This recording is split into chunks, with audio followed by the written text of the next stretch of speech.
Hello again, and welcome to the next part in this series of Freedom to Serfdom and Back Again.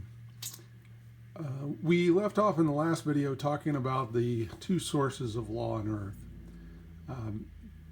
There's just the divine law called the law of nature and nature's God, natural law, divine will,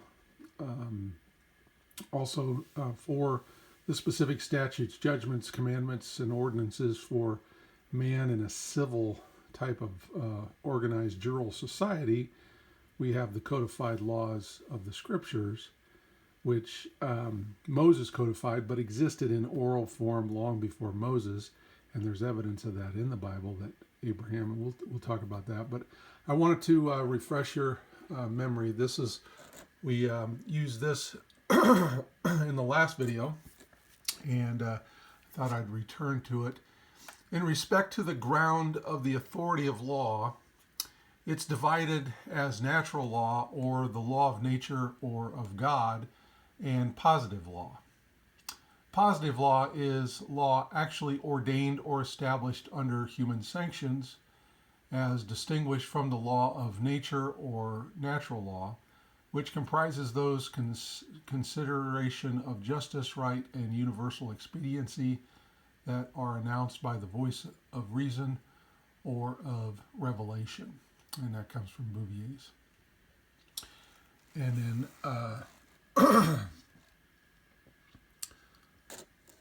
the laws of nature and nature's God, a phrase used in the U.S. Declaration of Independence, 1776. But the concept embodied in the phrase didn't originate with Thomas Jefferson, the author of the Declaration. The law of nature was a common term used by historic legalists such as Grotius, Burlamaqui, Blackstone, and others. The law of nature's God, a lesser used term, was more commonly called the divine law or the revealed law, meaning the laws of God revealed in verbal form or the laws of God revealed in the Bible. And that comes from the law website and institute for the Laws of Nature and Nature's God organization. Very good website, by the way. I highly recommend it. So today what I wanted to do was, I've got a couple of books here opened up. One is the Bible, and this one here is a book written by an attorney way back in the 30s or 40s. I think this is the fourth printing, which came out in like the early 50s. It's called The Digest of the Divine Law by Howard B. Rand. He was an attorney and a member of the Massachusetts and Maine bars. And also the scriptures. Now, I'm going to start in the scriptures here just to point out this idea of consent. All governments get their power from the consent of the governed. Now, this is, we're in Genesis chapter 47. Now, this is just to kind of give you some context here. This is when the tribes of Israel, they aren't yet a nation. These are just the tribes of Israel, but it wasn't just Israel that went to Egypt.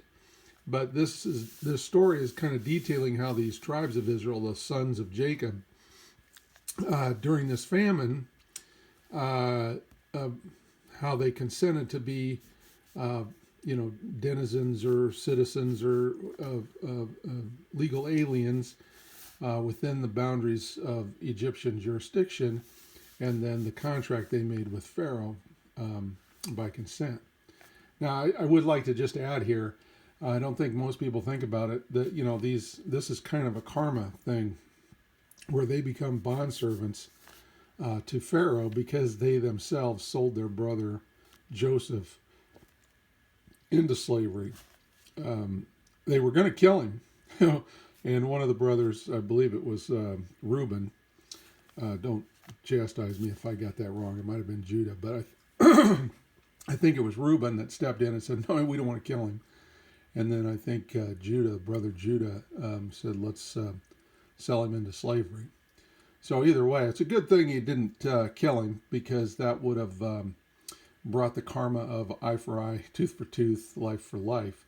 And we see here bond, freedom for freedom, slavery for slavery, because, value for value. And that was to teach him a lesson.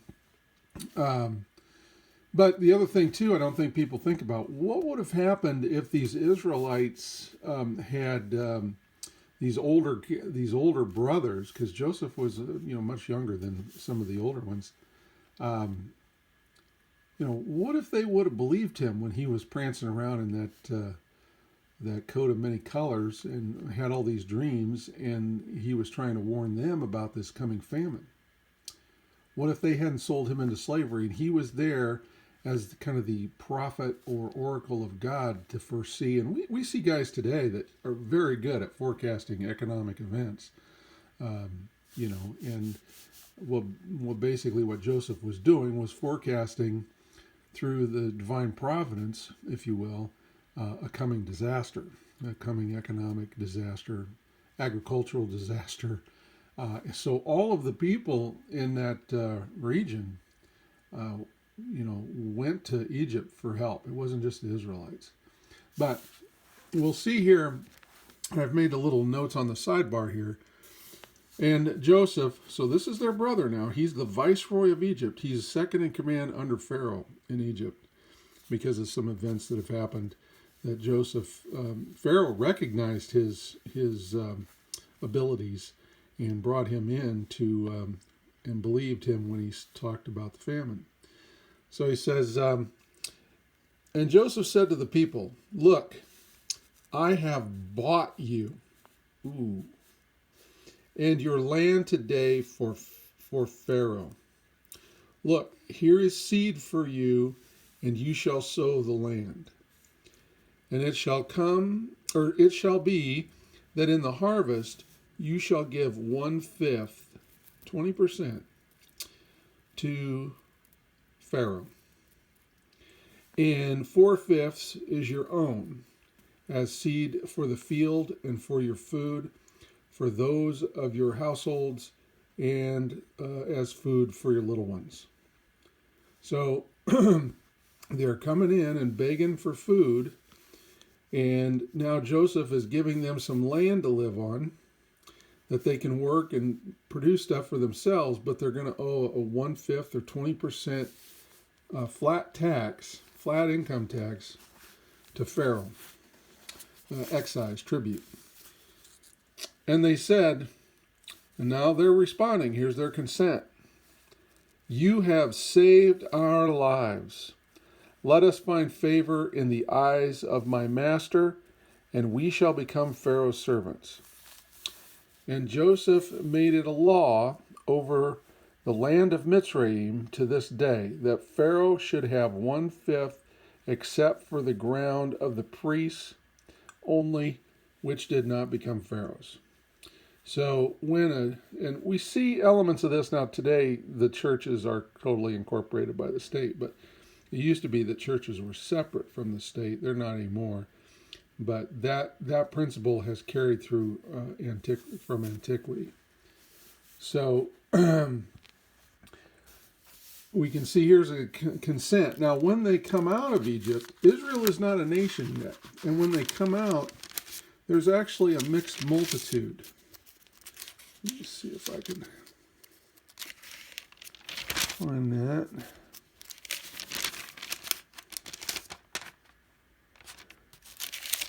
Got a lot of notes here. Let's see. Where is that? Oh, I might have went too far, maybe.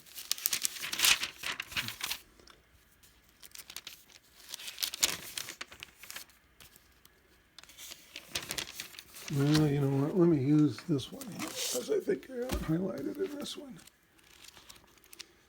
Now you're going to see lots of markups here, but that's important because this is a book of law, and if you want to know the law, you got to tear this thing apart and get down to the nitty-gritty of all this. Yeah, here we go. So this is in Exodus chapter 12, and I just want to point out that this ancient nation that's going to be formed here at Mount Sinai, where the law is codified now, was a mixed multitude. It wasn't just Israelites that came out. Remember, Egypt became a melting pot nation because of that great famine. And the children of Israel journeyed from Ramses to Succoth, about 600,000 on foot that were men besides children, and a mixed multitude went up also with them, and flocks and herds, even very much cattle. So this mixed multitude, so basically the most famous one here of this, this is what we call in our modern legal terminology would be immigration and naturalization. If you're not a native-born member of the body politic, then you become naturalized. And the Bible uses terms like grafted in or born again and baptized. That's one way of looking at it. Now there's an extra layer of born again and baptized for the transfiguration. But when we change, remember I said, when we change our God, we change our law. When we change our law, we change our God. So if I want to, let's say I'm a civilian, and let's say I'm a German, and I want to come to America and become an American national and surrender my German nationality and German citizenship. Well, the process is, one, I die to the God called the state of Germany. My father, my German father, under parens patriae. Remember, we covered that already. So my person dies to the state of Germany. Then when the Uncle Sam accepts my application, my prayer to become a U.S. national, I go through the naturalization process. So what I'm doing there is my person is now being born again unto a new God, a new father called Uncle Sam. And my baptism is the naturalization process to learn how to become a U.S. national. So that's my baptism into the U.S. culture, U.S. law, to be obedient. Now, this is what ancient Israel did. Ancient Israel, once it becomes a nation with all this mixed multitude, they get grafted into each of the tribes. So to use an America example, when you come to America, you used to be, before the 14th Amendment, that, if I was a German and I was coming here, say in the 1820s, I would be given my state nationality. There was no such thing as U.S. nationality. There was no such thing as federal nationality or federal citizenship. The 14th Amendment didn't exist yet until 1868. So the uniform rule of naturalization was to confer the nationality of a state upon the immigrant that was being naturalized as an American. So they'd become a Georgia national, or a Kentucky national, or a Texan national, or an Iowa national. And that's where we get the nationalities, would be Iowan, or Wisconsinite, or Texan, or New Yorker, etc. So with Israel, they were grafted into the tribes. They just basically had 13. There were 12 sons, but Jacob adopted Joseph's 2 sons, so now the 12 tribes were technically 13. So you were adopted into, or grafted into, or naturalized into one of the 13 tribes, which would be equivalent to like our original 13 states.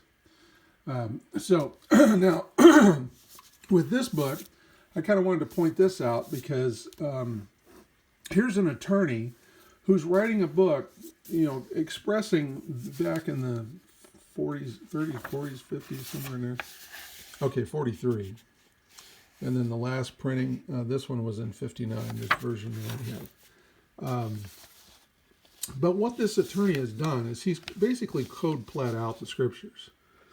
And that's kind of a rare thing for an attorney or a judge. And this guy was not just attorney, he was also a judge, I think.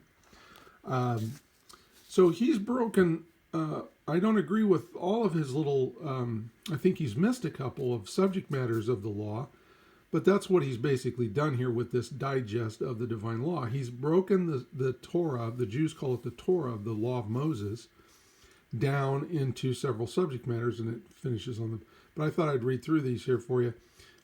Organization of government, the scope of government, qualifications for office holding, government revenue, legislative enactments,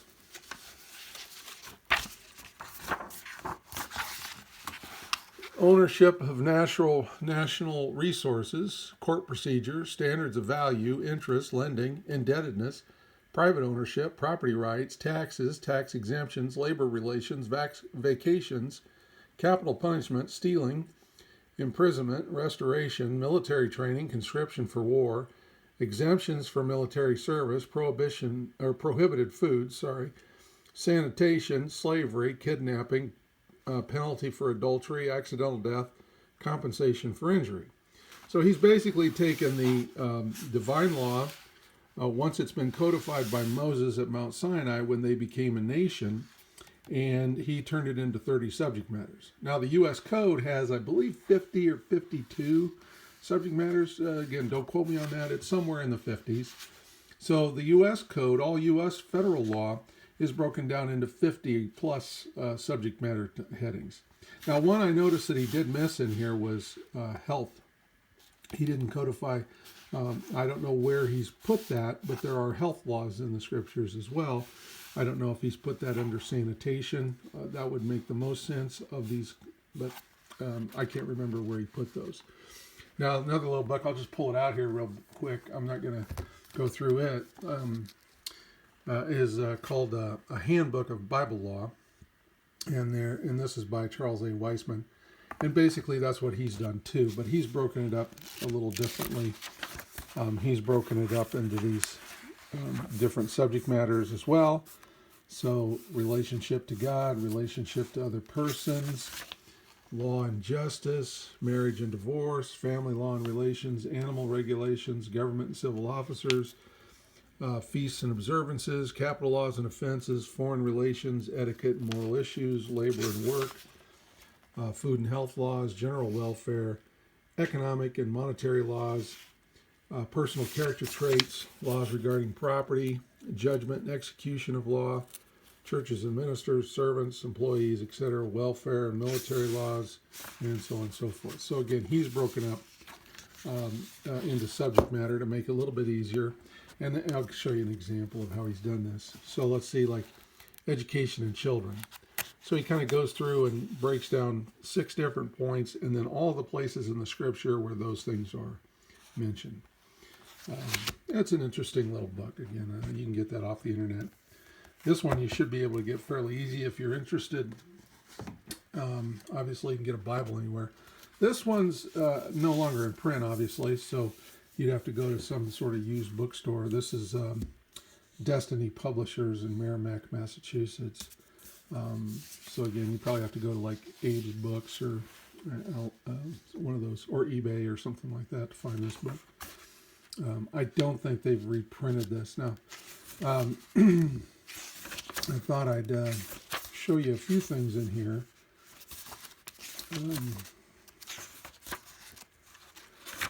To show you,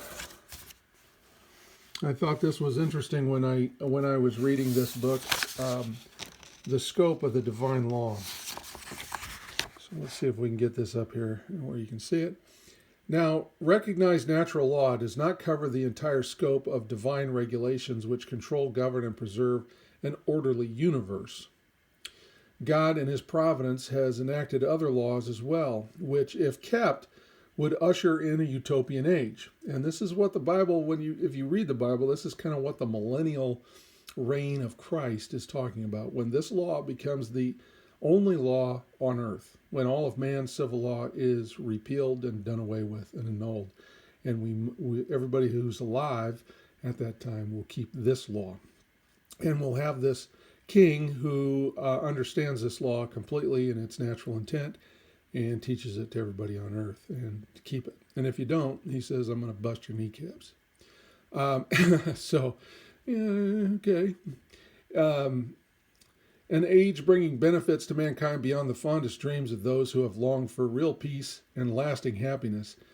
These are necessarily laws of government administration. An understanding of the perfect laws of administration, however, cannot be acquired by men through any process of experimentation. That's huge. That's what we've been doing for at least 7,000 years. We've been trying to perfect the laws of administration in a civil society through experimentation. And we have been an absolute, utter failure. And I'll try to find, maybe I might have it on the computer here. There's a thing called the Tytler sequence. And that sequence has been repeated thousands of times over the millennia as man has tried this experimentation process of what is the best form of government. God gave it to us, and we say, screw you. We're smarter than you. We're going to go our own way. Now, there's some punishments for that.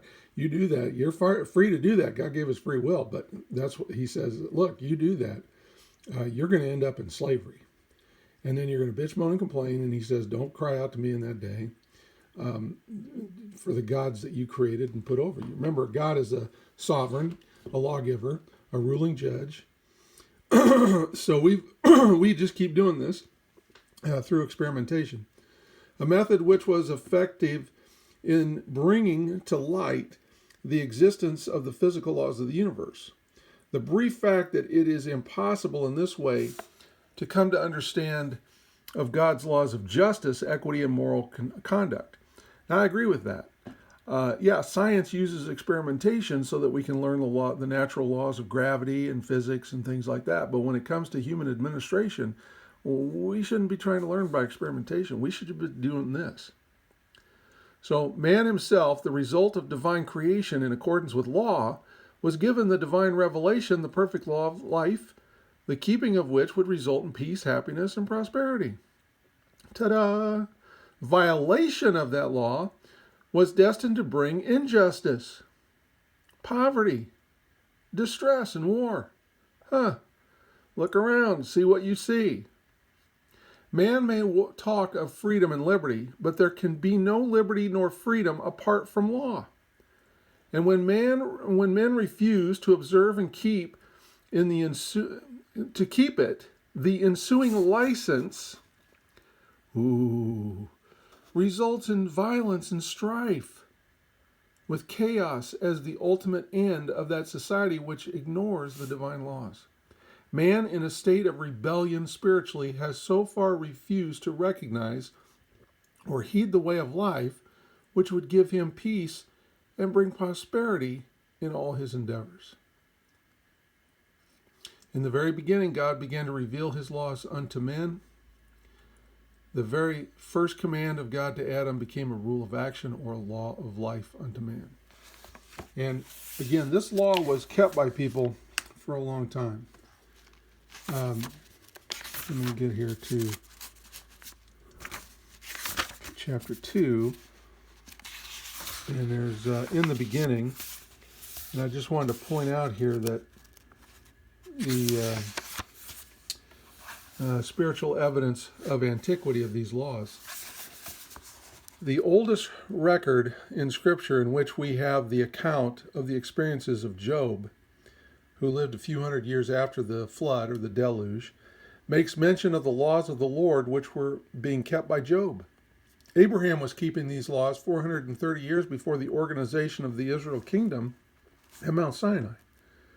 This is borne out in the information given to Isaac, to whom the Lord said, he was performing his oath which he had sworn to Abraham, giving as one of the reasons, because that Abraham observed my voice and kept my charge, my commandments, my statutes, and my laws. Genesis 26:5. So Abraham observed the law long before Moses was born. So this is a very interesting book. We'll probably go back to it as we move on with things. But I also wanted to point out here from the scriptures, if I can get to that section real quick. God made the Israelites consent to him twice when he formed a nation with them at Mount Sinai. The first time is in Exodus 19. Let's see if I can find it right down here. I'm going to start in this previous verse here. It says, and Moshe came and called for the elders of the people, and set before them all these words which Yahavah, or Yahuwah, Jehovah, commanded him. And all the people answered together and said, all that Yahavah has spoken, we shall do. So Moshe brought back the words of the people to Yahavah. So there's the first consent. To being bound to this new law, this new God. You change your law, you change your God. Then he gives them a bunch of laws, the Ten Commandments and several other things. And then in Exodus 24, they do it again. And Moshe came and related to the people all the words of Yahweh and all the right rulings, and all the people answered with one voice and said, all the words which Yahweh has spoken we shall do. And Moshe wrote down all the words of Yahweh and rose up early in the morning. So here we see the codification. Moses was just a scribe. And rose up early in the morning and built a slaughter place at the foot of the mountain, blah, blah, blah. And he's gonna seal this in blood. This is a blood covenant. And I don't think most people understand what a blood covenant is. That means if any of the parties, either of the parties that are, or any of the parties that are to a blood covenant, if they break it, what's the penalty? Death. You're gonna shed your own blood. And Moses took half the blood and put it in basins, and half the blood he sprinkled on the slaughter place. And he took the book of the covenant that he just wrote down all these laws in this covenant, and reading in the hearing of the people, and they said, all that Yahweh has spoken we shall do and obey. And Moshe took the blood and sprinkled it on the people and said, see the blood of the covenant which Yahweh has made with you concerning all these words. So there we see twice when they were being all these foreigners that were being grafted in, the mixed multitude, all of the native Israelites, they're now a nation, a kingdom with a God over them, a new God, and they have their own laws. So this is the formation of a new nation. And they were to take this law to all the people. And that's why we have it today. So this is the foundation of our system of law. And I'm going to see if I can't pull up some stuff here real quick.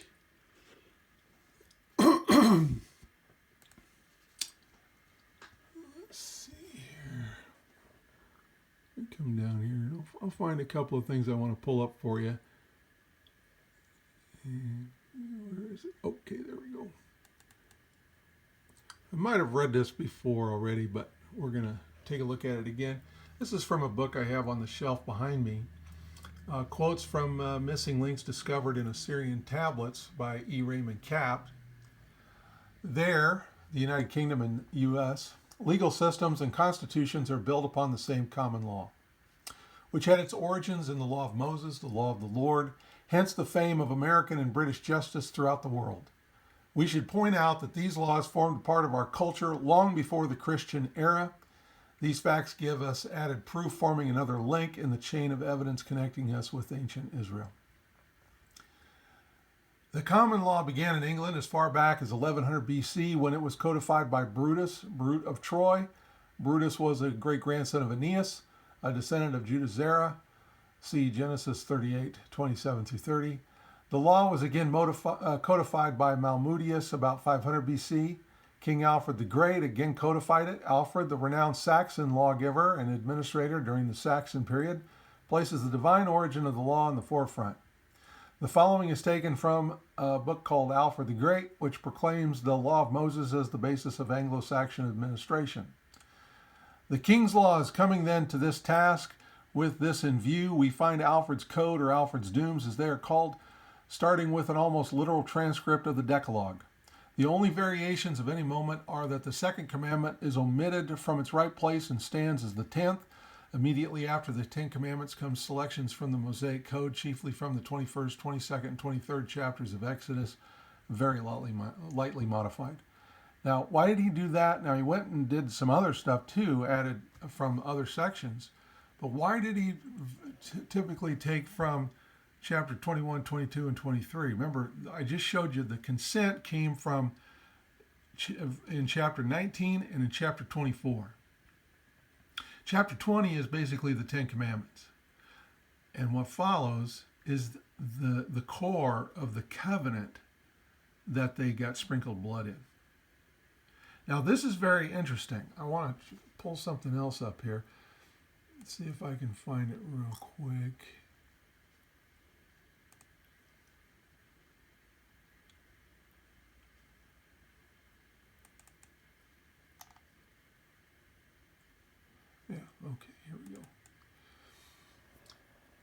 I want to show you this. This comes from out of the scriptures. This is from Deuteronomy chapter 17, 14 through 20. If you have got a Bible, you can go look at this. Now, I've broken this down to break it up for us so we understand it. Originally, we were not to have any earthly rulers. Remember, we are not to have other gods. A god is a sovereign power, a lawmaker, a ruling judge, a mighty authority. So every human that we have put over ourselves that have the ability to judge us, regulate and control us and make laws for us is a God that we put our faith, fidelity and allegiance, and our worship in. Worship is obeisance, obedience, and homage.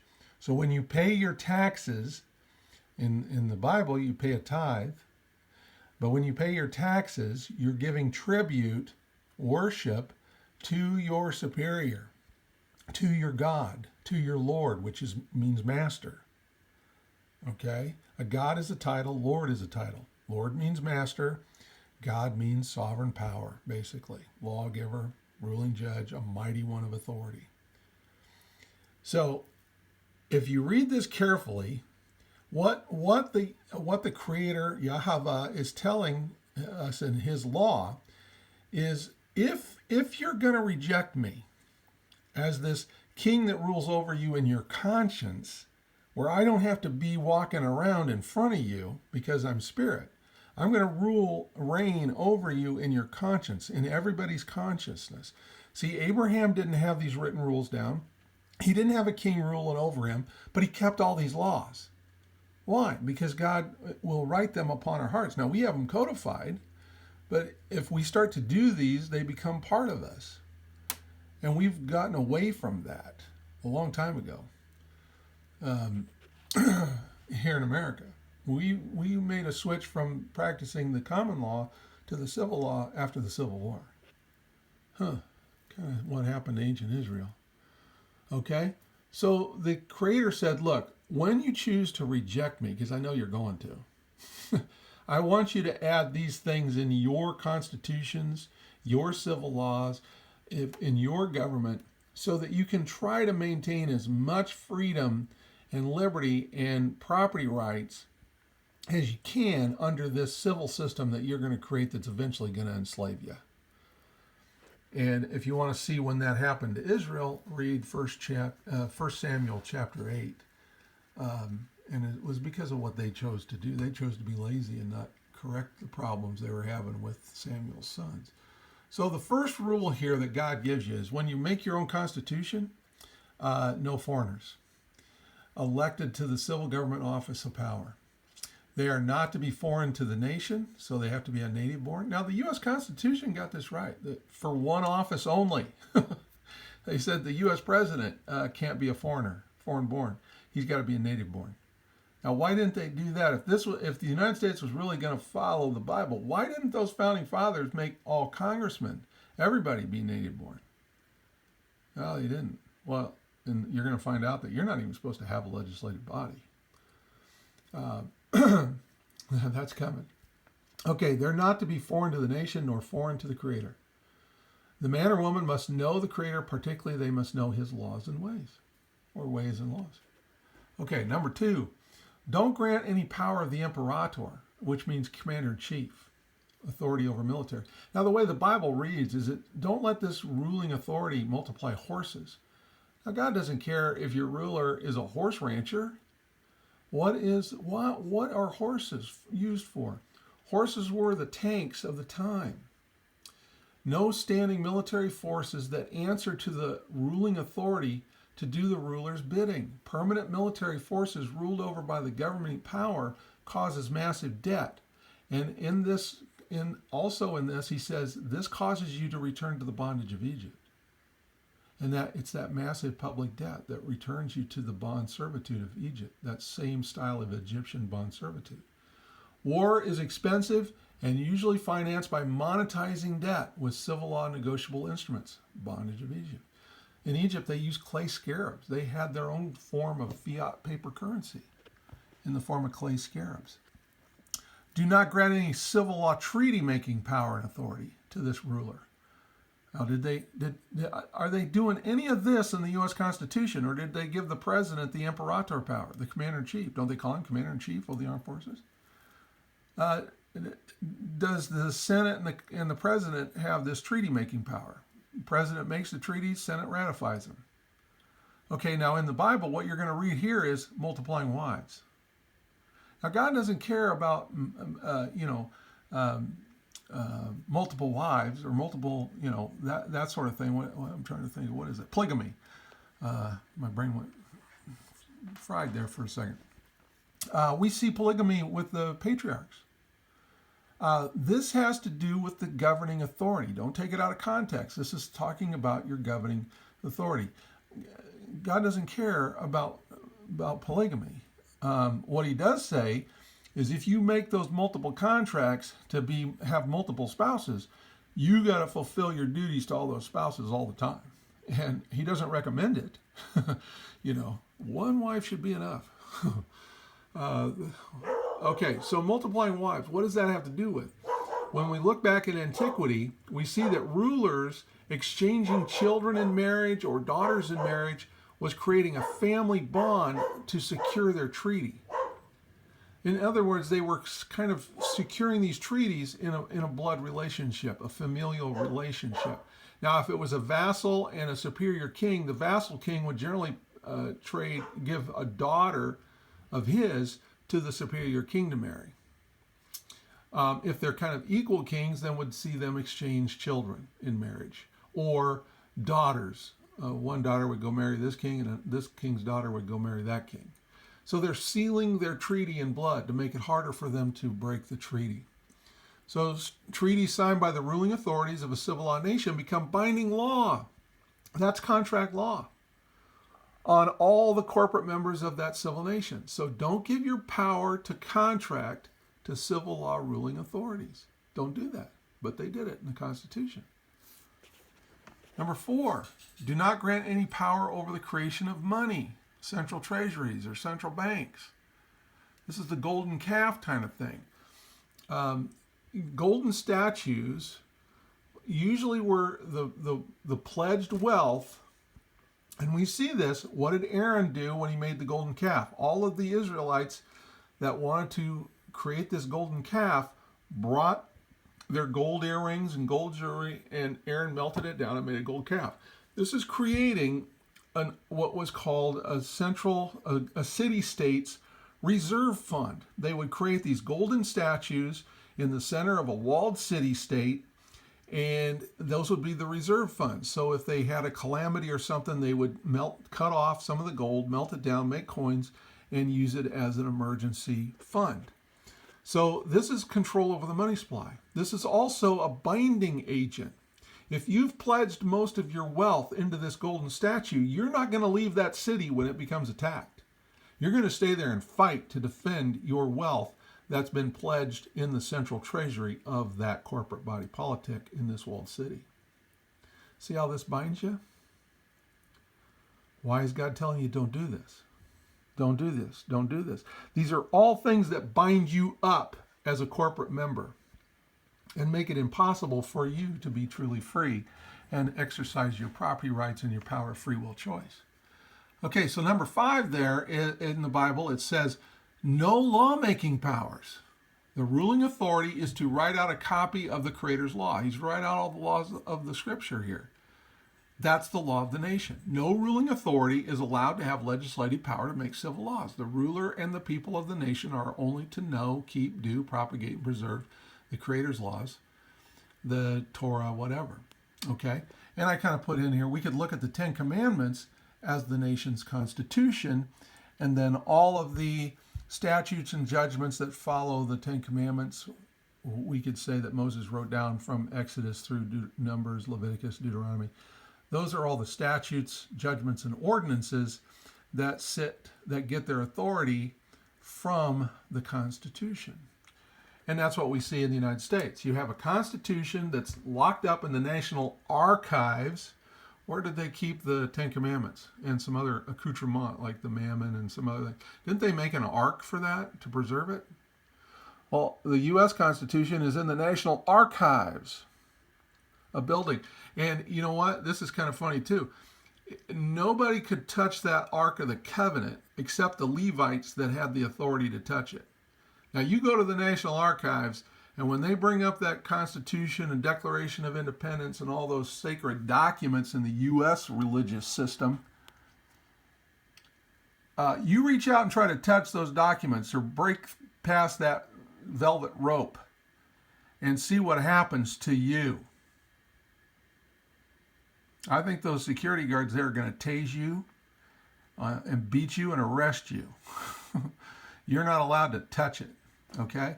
And all of the U.S. statutes and regulations and all that sit next to the U.S. Constitution for their authority.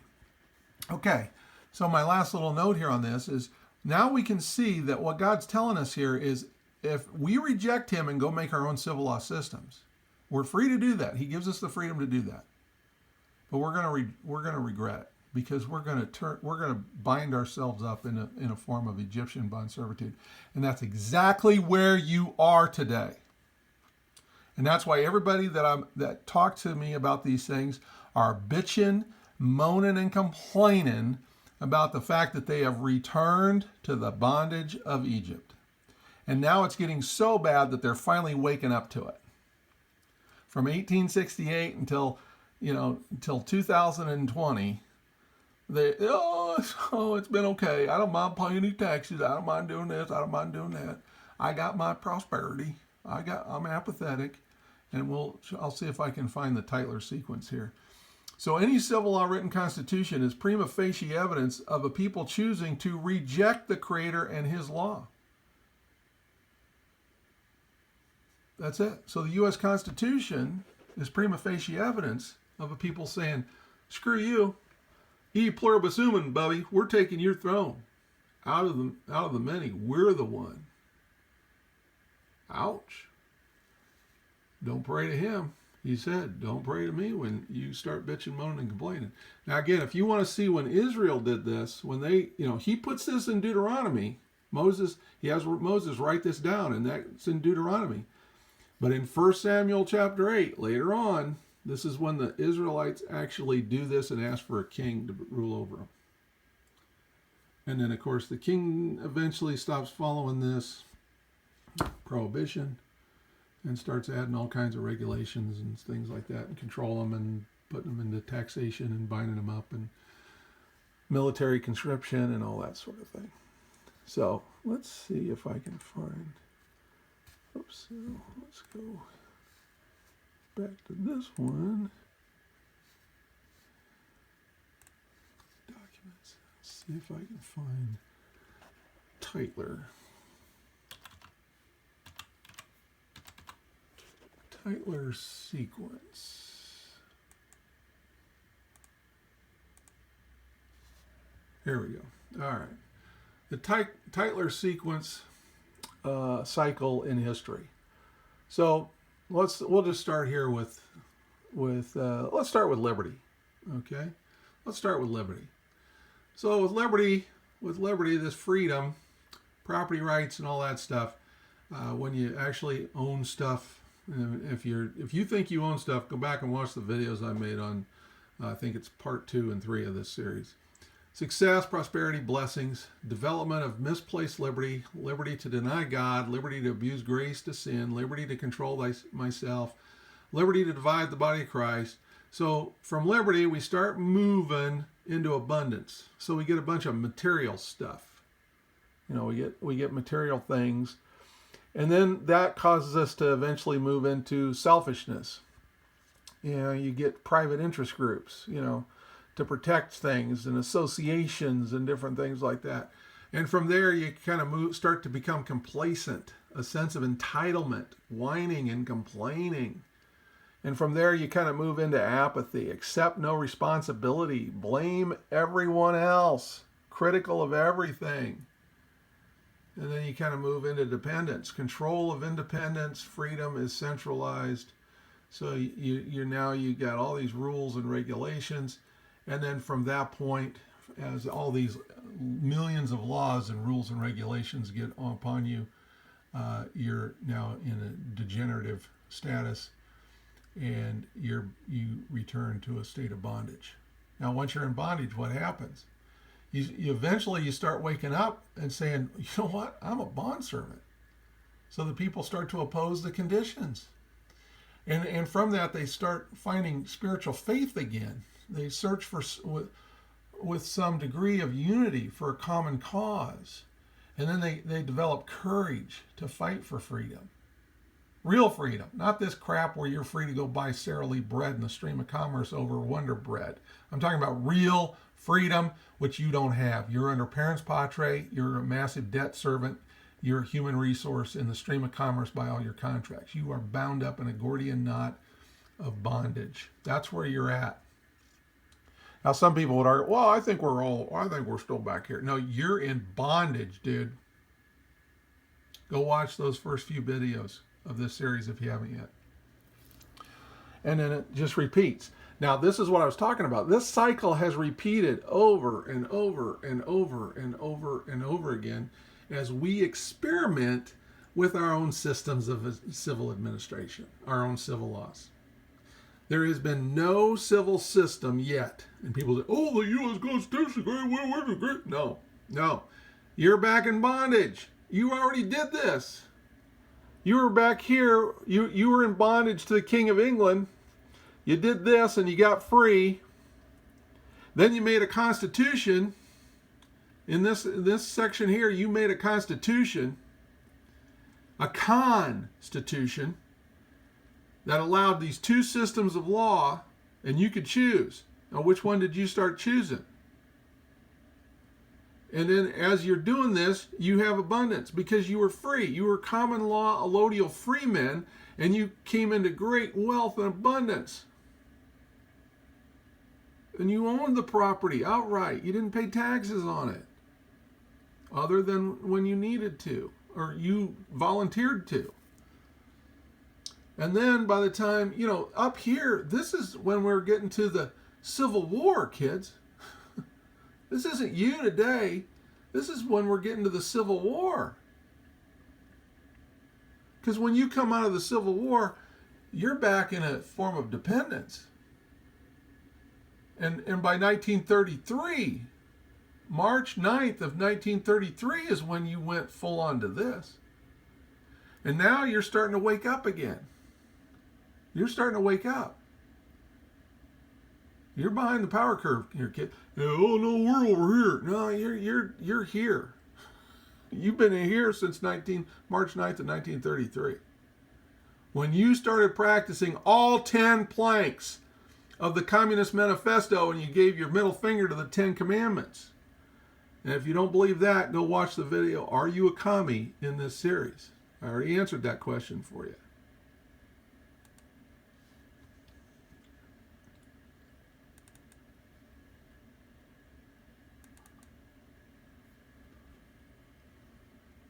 Let's see, one other one. Remember, we have this kind of one final thing here with this second part of the two forms of law. I think I touched on this already too. I just want to reiterate this again. The civil law arose from the ashes of the old Roman Empire and added to its emperor worship the cloak of nominal Christianity. Okay? Christians are criminals. Now, I know that's going to upset a lot of people, but Christianity is under this false ideology that the law of God has been nailed to the cross, taken out of the way. That is an absolute lie and deception. People say, the greatest thing that this devil character ever did was to convince people he didn't exist. No, the greatest thing that the devil ever did was to convince people that the law of God doesn't exist. That the only form of law you have left now is the Roman Babylonian civil law. Because that's what you're under. And you've done it by consent and contract. Okay? So, nominal. By the 10th century, the Imperial Roman Church had become the chief carrier of the old Roman Empire civil law tradition. The visible trappings and ceremony of its religious political doctrines through deceit, lent an air of intimidation, respectability, and prestige. Thus, by the canon law, ancient Rome's civil law persisted not only in its continental presence, but also by its tentacles, reaching, groping, grasping throughout the world. By the 7th century, Roman law again reached into Britain, this time, however, not by Rome's legions, but by Rome's priesthood. Thus began the earnest struggle between the common law and the civil law, between scriptures and Justinian's code. That struggle came to dominate, define, and determine the history of Britain, her colonies, North America, and the United States. If we search out the origins of Roman law, we must study Babylon.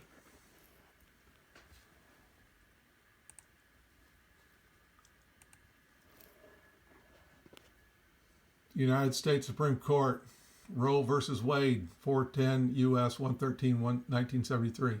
In this country, the law in effect in all but a few states until the mid-19th century was the pre-existing English common law. It was not until after the war between the states that legislation, civil law, began generally to replace the common law. And what did that cause? United States versus Cruikshank is a 14th Amendment federal citizenship case, 92 U.S. 542, 1875. So this is after 1868 with the 14th Amendment. The citizen, the subject federal citizen, cannot complain because he was voluntarily submitted himself to such a form of government. Voluntarily submitted himself. How? Contract, consent, participation, application, receipt of benefits, financed through monetized debt. You're bound up. You're back in bondage. He owes allegiance, faith, fidelity to the two departments, so to speak, and within their respective spheres must pay the penalties.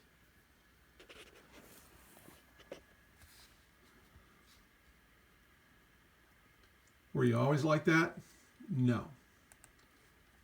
How do I know? Well, because it's written down that you weren't always like that. And we have evidence of it from history. Let me find here, where is it? Oh, a little further. Oh, there it is. This is from a history book that I have in the other room. The ordinary citizen. Now, this isn't a 14th Amendment citizen. This is when we, in America, before we were corporate members, we were inhabitants. A mere inhabitant, not a corporate member. Living on his farm, owned in fee simple, a low deal freehold, untroubled by any relics of feudalism. That's kind of what you're back into with this bondage. A neo-feudalism. Untaxed, saved by himself. What? Saved by himself. When he consented. He wasn't born into a state of taxation at every turn. He consented. If I went into if I went into the stream of commerce to buy a newspaper in the stream of commerce, well, then I would pay a little tax on that, but it wasn't much, and that's my free will choice. All taxation in the United States is voluntary. Same thing. But now you're so bound up in this stream of commerce under this commercial law and this civil law that these taxes appear mandatory. And they pretty much are, because that's the only way you know how to live now. You don't know how to live this natural life. Saying his say to all the world in town meetings and gaining new self-reliance, wrestling with his soul and plow on weekdays and the innumerable points of the minister's sermon on Sundays and meetings days, he was becoming a tough nut for any imperial system to crack. Well, you were cracked a long time ago. Americans were. So that's just the way it is. And then let's pull out our little pocket constitution here, and I'll show you it. And if I can get to it here, this is kind of a little hard one to open up.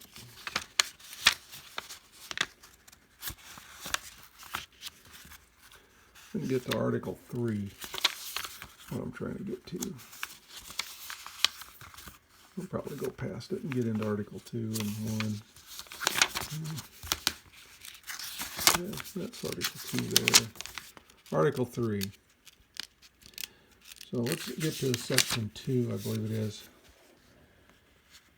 The judicial powers shall extend to all cases in law and equity arising under this Constitution, the laws of the United States, and treaties made, or which shall be made under their authority, to all cases affecting ambassadors, other public ministers, and consuls, to all cases of admiralty and maritime jurisdiction, to controversies to which the United States shall be a party, to controversy between... Okay, so that's talking about the judicial power, but what law are they going to follow? The common law, equity, treaties, and admiralty maritime. Where is it? Admiralty maritime. So, did you keep the common law? No. No, we didn't. We moved into this civil law, statutory law, commercial law, all of that. Okay. So those are those two forms of law. And let me do one more here, and then we'll call it this one. Whoops. One. Where's that one? It's Sam Adams. Wrong one. Let me get the one. Union is complete. Cut it down here a little bit. This is Sam Adams on August 1st, 1776. Our union is complete, our Constitution composed, established, and approved. You are now the guardians of your own liberties. We may justly address you as the Decemviri did the Romans and say nothing that we propose can pass into law without your consent. Be yourself, O Americans, the authors of those laws on which your happiness depends. Now, he said Constitution composed, established, and approved in 1776. But the Articles of Confederation and the Constitution, those were 1781 and 1787. That's a typo. I need to change that. Respectively. So what's he talking about there? He's talking about the allodial freeholder living in a true, pure republic under common law. When you're free under that law, that divine law that Howard Rand talked about, it's referred to as the perfect law of liberty. Don't ever forget that. God, the Jews, that one tribe there, there's 13 tribes. There's a few of the other tribes in Judah too, but most of the Israelites are scattered all over the earth. It was prophesied that they were going to become the fullness of the Gentiles. But this law that Howard Rand's writing about in this book, that's contained in this book, in the Mosaic Code, whatever you want to call it, the Torah, Genesis to Deuteronomy, is the perfect law of liberty. This book even says that it's the perfect law of liberty. If you want to read a good recitation on why you want to keep this law, read Psalm 119. Psalm 119 is the longest book in this, is the longest chapter in this book. Now, I don't want to scare you off by saying it's the longest chapter, but it basically tells you, it is telling you about the law. So if you read this, it's a couple of pages. See, there's 120 over there, so it's a few pages long. But David is saying why this law is the perfect law. And it's a good read. So that'll conclude this the idea between these two forms of law that have been competing since antiquity for man's consent. And you got to consent to both of them. So just like we saw with the Israelites, they returned when they came out of Egypt. You change your law, you change your God. So they went from being as Pharaoh as their God to keeping Egyptian law, to now having this creator, Yahweh, Adonai, Lord, God, whatever you want to say, Jehovah, Yahweh, as their mighty one of authority, as their sovereign. And he then took his law that all these righteous men throughout in the past had already been keeping, but now it's been codified by this scribe named Moshe or Moses. And now this becomes the law for that nation in a codified form, just like the U.S. Code is codified. So you have a choice. Which one do you want to keep? And you can still do that to this day. Most people don't know how to keep this law. And that's a shame, because that's the law that we should be keeping. That's the law that I keep. And this other form of law doesn't really have much business with me. Again, I can be a customer that goes in and I pay a tax, but other than that, it doesn't really affect me much. So I appreciate you watching. Remember, this is not legal to be construed as legal advice. This is for educational purposes only. And I thank you so much for watching. And please subscribe and like and share. Let's spread this information, this educational series, to as many people as you can to maybe help wake them up, and we can start this Tytler sequence over again. Bye-bye.